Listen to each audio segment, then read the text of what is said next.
Hey guys, welcome back to money mindset. हाल ही में मेरे एक फ्रेंड ने मुझसे एक सवाल पूछी।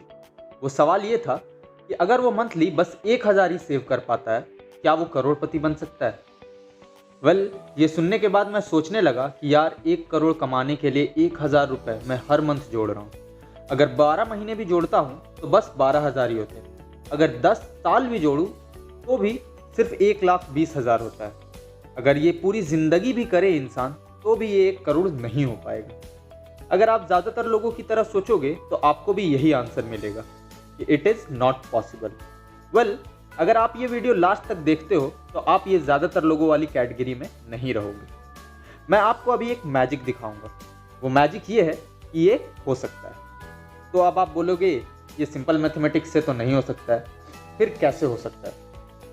हाँ, सिंपल मैथमेटिक्स से नहीं होगा, सिंपल इंटरेस्ट से नहीं होगा। आपको सीखनी पड़ेगी कंपाउंडिंग, और कंपाउंडिंग से हो सकता है। तो आप भी अगर अमीर बनना चाहते हो, जल्दी से फाइनेंशियल फ्रीडम अचीव करना चाहते हो, तो दोस्तों इस वीडियो को लास्ट तक देखना बिना स्किप किए, क्योंकि आज मैं ऐसे कुछ important secrets and concept share करने जा रहा हूँ जो वॉरेन बफेट से लेकर दुनिया के सारे सक्सेसफुल लोग अच्छे से समझते हैं, जिसका फ़ायदा उठाकर वो अमीर बनते हैं और हमेशा अमीर रहते हैं। और इसलिए मैं गारंटेड कह सकता हूँ कि आप भी इस वीडियो को देखने के बाद उतना ही कॉन्फिडेंट रहोगे जितना वॉरेन बफेट अपने यंग एज में थे, जब उनके पास कोई पैसा नहीं था। वो बोलते हैं कि I knew I was going to be rich, I don't think I ever doubted it for a minute, क्योंकि उन्होंने कंपाउंडिंग की पावर को अच्छे से समझा था। तो चलिए शुरू करते हैं इस वीडियो को।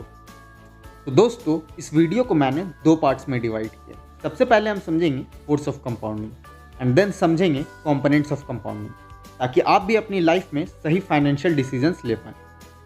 तो चलिए इस फोर्स ऑफ कंपाउंडिंग को समझने के लिए हम अपने फर्स्ट क्वेश्चन पे आते हैं। क्या हम मंथली 1,000 सेव करके करोड़पति बन सकते हैं? दोस्तों हम में से मेजॉरिटी लोगों को सिंपल इंटरेस्ट का कंसेप्ट बहुत ईजिली समझ में आता है, इसलिए हम अपनी सारी डिसीजन सिंपल इंटरेस्ट के बेसिस पे लेते हैं। और कंपाउंडिंग को स्कूल में बहुत ही कॉम्प्लेक्स फार्मूला से सिखाया जाता है। तो इसे बहुत ईजिली समझने के लिए हम सिंपली गूगल पे जाके टाइप करेंगे SIP कैलकुलेटर। नाउ इस पे हम मंथली इन्वेस्टमेंट को 1,000 पे सेट कर देते हैं। इन्वेस्टमेंट पीरियड को 35 ईयर्स रख लेते हैं एंड एक्सपेक्टेड एनुअल रिटर्न को 15% पे सेट कर देते हैं, जितना कि देश का एवरेज स्टॉक मार्केट रिटर्न होता है। अब हम लोग को कैलकुलेशन करने पे पता चलता है कि आफ्टर 35 ईयर्स हम लोग के पास 1.5 करोड़ रुपीज़ होंगे, जैसा कि आप नीचे टेबल में देख सकते हैं। तो अब आपके मन में ये होगा कि 35 ईयर्स के बाद इतने पैसे मिलेंगे, तो जल्दी हो जाता तो बेहतर रहता। ये हम डिस्कस करेंगे कंपोनेंट्स ऑफ कंपाउंडिंग वाले पार्ट में। अब हम आगे बढ़ते हैं एक रियल लाइफ एग्जाम्पल की तरफ, जहाँ एक इंडियन ने सिर्फ 10,000 इन्वेस्ट किए एक स्टॉक में, जिसकी आज वैल्यू है 18 अरब 56 करोड़ रुपीस। 1980 में सतीश शाह नाम के एक ब्रोकर ने अपने क्लाइंट अनवर को एक स्टॉक खरीदने को कहा, जिसका नाम था विप्रो। अब ये कंपनी उस टाइम पे न्यू थी, तो अनवर ने इसमें 10,000 रुपये इन्वेस्ट किए और उसके बदले में उन्हें उसके 100 शेयर्स मिले। इस स्टॉक को अनवर ने सिर्फ खरीदा, कभी बेचा नहीं। और आप इस टेबल में देख सकते हो कि स्टॉक की वैल्यू के साथ साथ नंबर ऑफ स्टॉक्स भी कंपाउंड हुए। कंपनी ने अगले साल एक पे एक बोनस शेयर इशू किया और अनवर के पास हो गए 200 शेयर।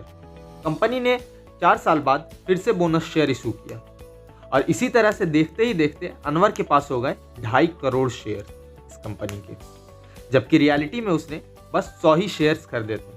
और आज हर शेयर की कीमत बिफोर 1 मंथ 725 रुपीज़ की थी।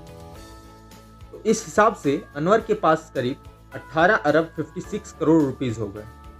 दोस्तों ये है magic of compounding in stock market. Interesting बात तो ये है कि ये सिर्फ 45% की रेट से ग्रो हुआ है, जितना कि इंडिया का credit card company almost charge करती है।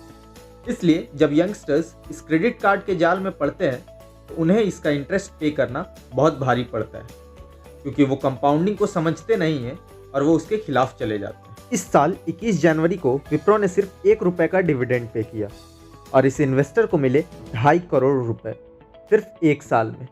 दोस्तों नो डाउट ये एक रेयर एग्जाम्पल है, क्योंकि 45% का रिटर्न लॉन्ग टर्म में पाना आसान काम नहीं है।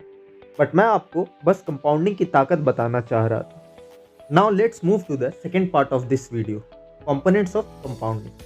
कंपाउंडिंग के 3 कंपोनेंट होते हैं, money, rate of return, time. ये तीनों फैक्टर कंपाउंडिंग से डायरेक्टली प्रोपोर्शनल होते हैं। चलिए देखते हैं कैसे।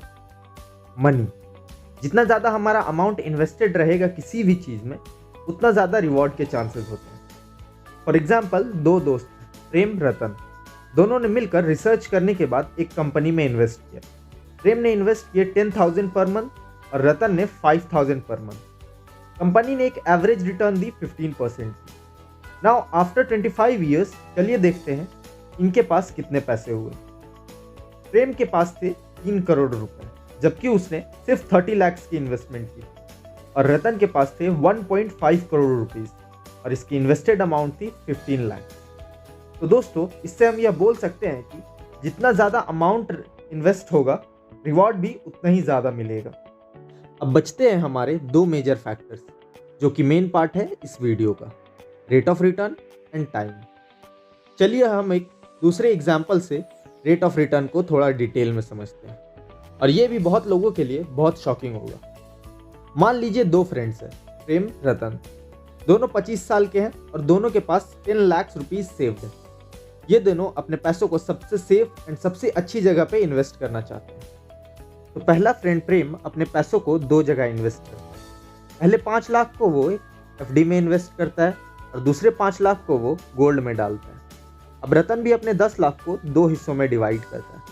पहले 5 लाख को वो एक बैंक की सेविंग अकाउंट में रखता है एज एन इमरजेंसी, और दूसरे 5 लाख को वो एक इक्विटी में इन्वेस्ट करता है, जिससे उसे एक एवरेज स्टॉक मार्केट का रिटर्न मिल सके।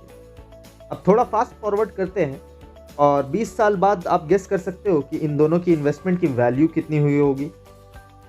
चलिए देखते हैं।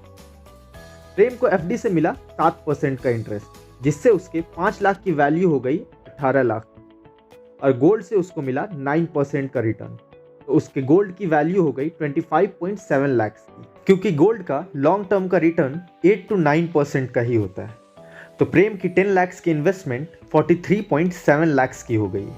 लेकिन दूसरी तरफ रतन की सेविंग अकाउंट 4% से ग्रो होकर चली गई है 10.5 लाख पर, लेकिन उसका स्टॉक में इन्वेस्टमेंट 17% से ग्रो होकर हो गया है 98.74 लाख का।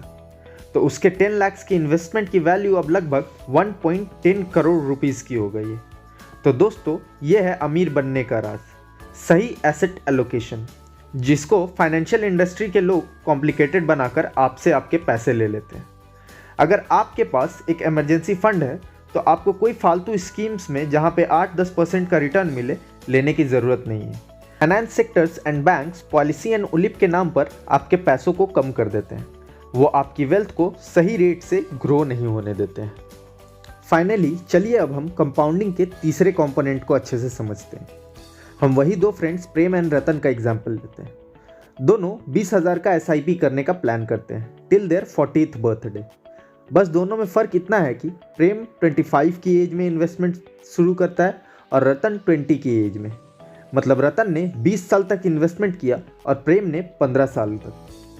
इन दोनों में सब कुछ सेम है, जैसे invested amount, rate of return, सिर्फ टाइम पीरियड का डिफरेंस है।